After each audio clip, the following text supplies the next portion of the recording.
Today we are looking at the two-player card-driven strategy game Hannibal Rome vs Carthage, the Bally Games edition. In this game, one player will take on the role of the Carthaginians, the other the Roman Republic, and the two players will struggle for control over the Western Mediterranean. Famous Roman consuls such as Scipio Africanus will face the Carthaginian threat as the game takes both players on an epic journey through some of the events of the Second Punic War. This game has quickly become a favourite of mine and in turn has led me to take more of an interest in the history surrounding Hannibal and the Roman Republic. What follows is a brief overview of the game that only scratches the surface of a very deep and thematic experience. The purpose of this overview is just to give you a feel of the gameplay, to show you all of the game would simply take hours. So with no further delay, let's have a closer look at the game, Hannibal Rome vs Carthage. We'll start off with components. In the box, which has a plastic insert to store all the components, you'll receive a board that depicts various locations across the Western Mediterranean. The board has printed charts and information that players will refer to during the game. The board itself comes in 10 pieces and is assembled like a puzzle. I've played on 3 separate copies of the game, and to my surprise, I'm yet to see a copy that doesn't fit together nicely. The box also contains numerous card counters. A few more frequently used counters are the political control markers, also known as PC markers.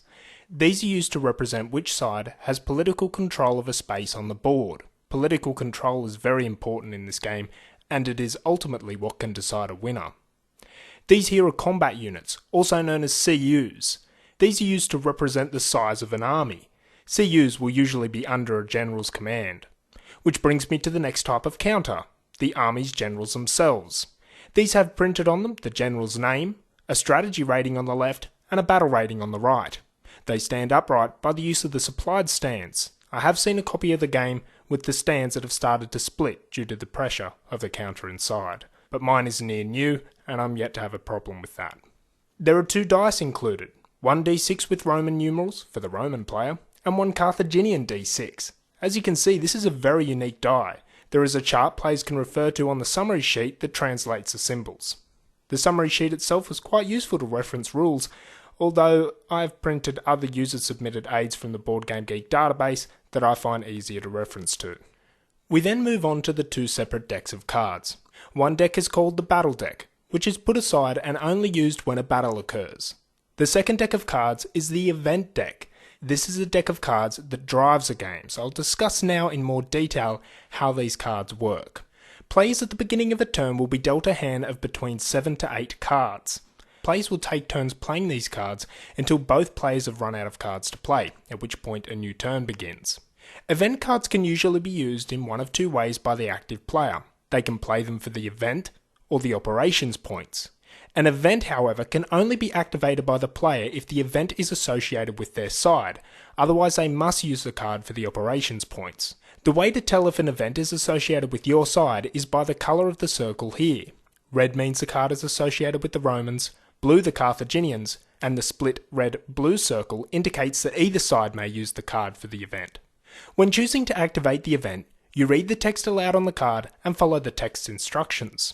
Events you choose to activate will benefit you in one way or another. Operations points can be used to do one of 3 things. Place, and in some circumstances flip political control markers on the board.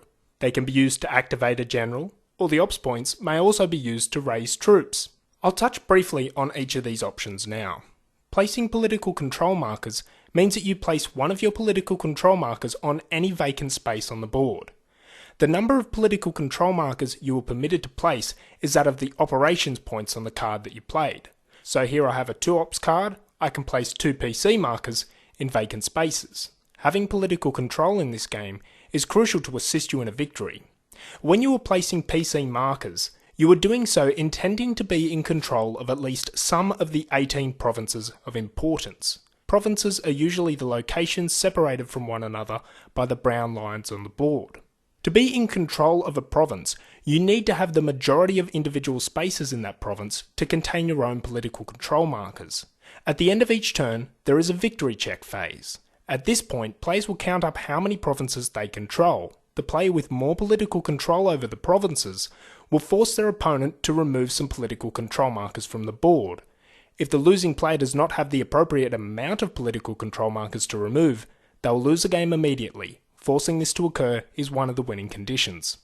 Raising troops is the next option from operations points, but it is only available from the play of a 3-ops card.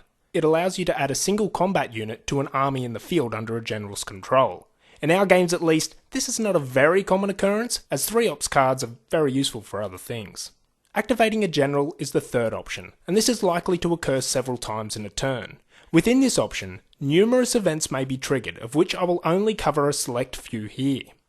But first, to activate a general, the operations points on the card that you played must be the same or lower than the general's strategy rating. So a 2-ops card could activate a general with a strategy rating of 1 or 2, when a 1-ops card could only activate a general with a strategy rating of 1.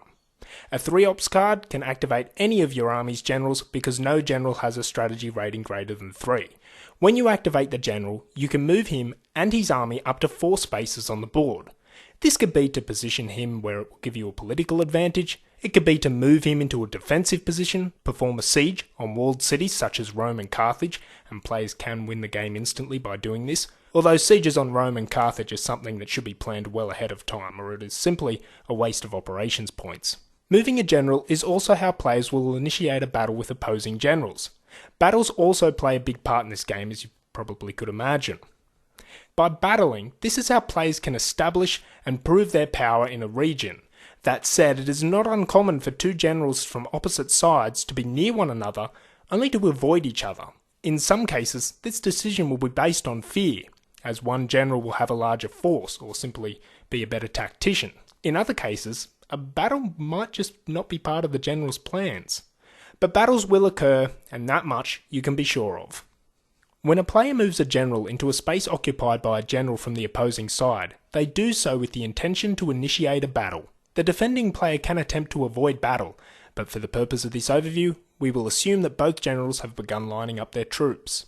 Battles are resolved in this game by the use of battle cards, as I mentioned earlier. These cards will be dealt out to each player, and they'll play out what is like a small card game in itself. If you are dealt more battle cards than your opponent, you have a better chance of winning. The amount of cards each player is dealt is dependent upon a number of things. For example, the general's battle rating is factored in, the number of combat units under their command, and in what region the battle occurs is all relevant. So you can see now that Hannibal with a battle rating of 4 is obviously a very powerful general. Varro here, not so much. For this battle example, we'll stick both generals with 5 combat units each. So Hannibal here will be dealt 5 battle cards for his combat units and 4 for his battle rating, totaling 9. Varro, 5 for his combat units and 1 for his battle rating, totaling 6. The attacker is Hannibal in this case, and he has the initiative and will strike first. The battle cards each have a command printed on them, for example right flank, left flank and frontal assault. There are other cards, but in this overview we're only using these 3 types. The attacking player has initiative in the first round, and they will look at their hand of cards and they will usually attempt to play to their strong points, which will be whatever cards they have the most of, because if they have a lot of one type of card, it means the chances are that their opponent has less of them, which is what you want. So Hannibal here has been dealt 5 right flanks and 4 frontal assaults. He assumes he has more right flanks than Varro. He places a right flank card face up on the table, and Varro must now match the card just played by the Carthaginian. If Varro can't match the right flank card, he loses the battle immediately. It's that simple. Varro plays a right flank card though, and the battle continues. Varro can now attempt to take initiative from Hannibal by rolling a die, and hoping for a result equal to or under his battle rating. He rolls a 6. With a battle rating of 1, he was far from successful. You can see why Hannibal with a battle rating of 4 again is so dangerous. He can take initiative quite easily. Because Varro failed, Hannibal still has initiative and again will be the first to play a card. He attempts another right flank. This time Varro doesn't have a right flank card to defend Hannibal's attack. He's been outmaneuvered and the battle ends with Hannibal victorious. That is just a short example though, and an anticlimactic one at that. Battles can be really tense and last quite a bit longer, as players go back and forth playing cards with initiative changing several times. Gaining the initiative at the right time can be the deciding factor in a battle. If Varro won the initiative when he had the chance earlier and played a left flank card, the battle would have ended with Hannibal losing, as Hannibal was dealt no left flank cards to begin with and could not have retaliated. There is certainly luck in the battles, but never underestimate bluffing. It can go a long way. It took me some time to warm to this way of resolving battles. Initially, I was not a very big fan of it. However, I never disputed the fact that it was definitely a thematic fit. After a battle, the defeated army is not necessarily destroyed completely, although that can certainly occur. Both armies involved will likely lose troops by rolling on the attrition table that's printed on the board. The losing army will, in addition to having to roll on that table, also have to roll on the retreat table, taking further losses. And they'll have to retreat from the space that the battle occurred on the board, and they may even have to remove some political control markers. One thing I love about the battles in this game is that the longer the battle lasts, the higher the chance will be that more units will be destroyed. So when a battle is reaching, say, 7 battle cards played, both players will be on edge, as the stakes will be high for the player that's defeated. If you'd like to know more about the game, the rulebook has been made available as a download, and I highly recommend downloading it to understand more about the game's intricacies. There is a lot more to the game than I've showed you here today. For example, the Roman player will be given 2 new consuls each turn, and consuls are Roman generals, and they'll also get to elect a proconsul if they wish. Players can move via naval movement on occasions, which can see them move from one side of the board to another in a single turn. Hannibal begins the game with elephants, which can reduce the number of battle cards dealt to his opponent in battle. Scipio Africanus, a Roman general, will make his debut on the 6th turn. When he arrives, he is the only other general in the game with the same statistics as Hannibal. Each general also has a special ability that reflects somewhat either their personality or their achievements in history.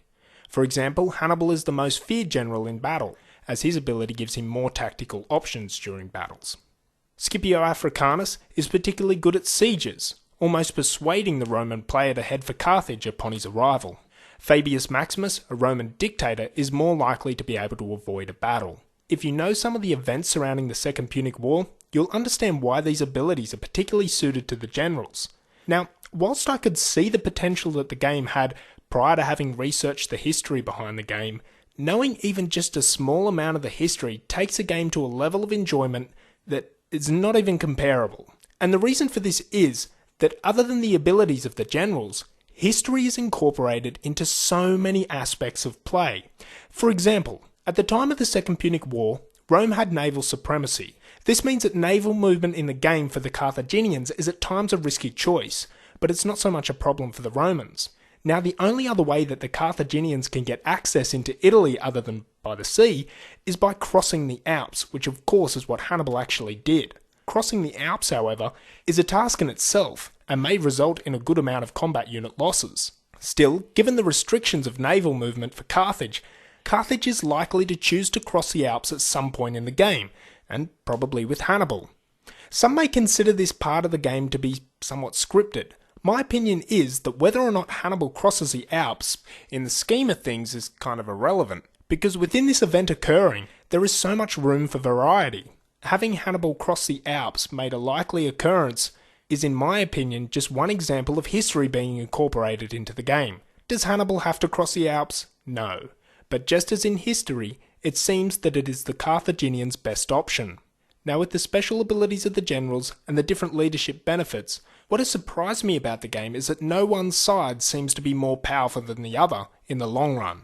Carthage have the advantage in the early rounds because they have access to their most powerful general from the start of the game. But in the later rounds, when Scipio Africanus arrives to represent Rome, the Roman player will become more confident in their new proconsul's capabilities, and more confident that either Carthage or at least Hannibal will fall at Scipio's hands.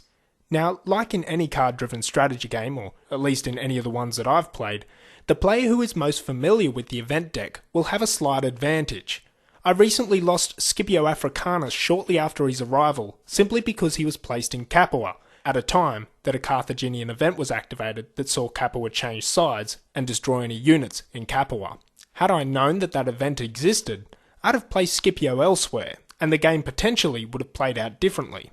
The game will require a commitment to learn the rules, and then another commitment to learn the game. As for dislikes, the only dislike about the game that I have is to do with the cosmetic design of Italy. Italy is red, and the provinces are divided by dark brown lines. Distinguishing which spaces belong to which provinces in Italy can be very confusing. There are player's aids called province charts or province cards that I highly recommend, as they make provinces much easier to keep an eye on. The only other problem that I've come across that is not such an issue after more plays was the playtime. In my learning games, I felt the game dragging at times, but that was largely due to the fact I was overwhelmed by the amount of information I had to absorb. The game, however, is well worth the journey and rewards the players greatly who take the time to become familiar with it. Hannibal Rome vs Carthage has quickly become one of my favourites and one I expect to get a lot of play out of for many years to come. Now, it's worth mentioning that at some point there were some miniatures made available for the game, and they look fantastic once they're painted up, and if anybody knows where I can get my hands on a set, please contact me because I'd love to get my hands on some. Anyway, I think I've taken up enough of your time. It really is a great game, but thanks very much for watching this episode of Castelli Reviews, and as always, I hope to see you all again soon.